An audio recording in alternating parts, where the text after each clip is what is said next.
পুলিশের থেকে টাকা নেবে, পুলিশের থেকে। আরে কি হচ্ছে এখানে? তাতে আপনার কি? আপনি যান এখান থেকে। ম্যাডাম দেখুন না, আমার নারকেলের টাকা দিচ্ছে না, আবার আমাকে মারছেও। খুব জোয়ান চলছে না? আর ম্যাডাম আপনি, এখানে কি কোনো তামাশা চলছে? যান গিয়ে নিজের কাজ করুন। আপনি কিভাবে কথা বলছেন? আপনি একজন পুলিশ অফিসার, আমাকে নয় কমসে কম আপনার বর্দিকে তো সম্মান করুন। ম্যাডাম আমাকে শেখাতে আসবেন না কার সাথে কিভাবে কথা বলবো।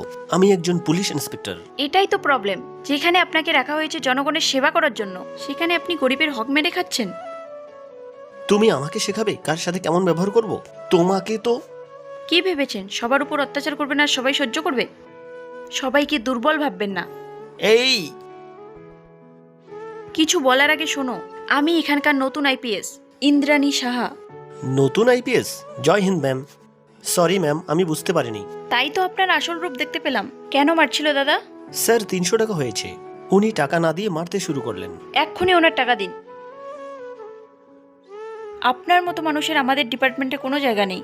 আপনাকে আমাদের ডিপার্টমেন্ট থেকে সাসপেন্ড করা হলো। ম্যাডাম প্লিজ শুনুন ম্যাডাম।